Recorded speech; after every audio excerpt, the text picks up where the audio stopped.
देश की आपदा एजेंसी ने कहा कि टाइफून मोलेव ने 125 किलोमीटर प्रति घंटा की हवा की गति और 150 किलोमीटर प्रति घंटा तक की रफ्तार के साथ सोमवार को पहले लुजॉन के मुख्य फिलीपीन द्वीप को छोड़ दिया, जिससे भारी बारिश हुई और साथ भूस्खलन और बाढ़ आ गई।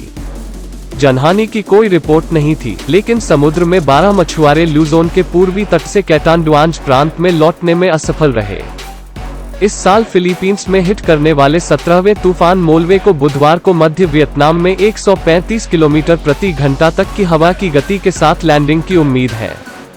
यह वियतनाम का एक चौथा महीना होने वाला चौथा तूफान होगा, जिसके दौरान बाढ़ और भूस्खलन ने 130 लोगों की जान ले ली और मध्य क्षेत्र में 20 लापता हो गए। वियतनाम अपने लंबे समुद्र तट के कारण विनाशकारी तूफान और बाढ़ का खतरा है।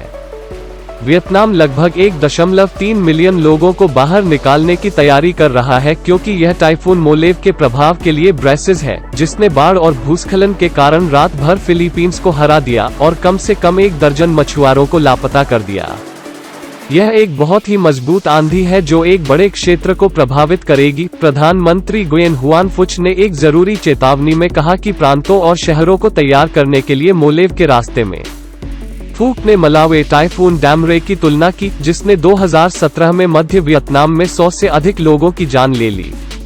फुक ने एक बयान में कहा, हेलीकॉप्टरों, टैंकों और परिवहन के अन्य साधनों सहित लोगों को समर्थन देने के लिए सैनिकों को पूरी ताकत तैनात करनी चाहिए। विश्व बैंक की एक रिपोर्ट में कहा गया है कि वियतनाम के कोस्टल प्रांतों में लगभग 11.8 मिलियन लोग तीव्र बाढ़ के खतरे के संपर्क में हैं।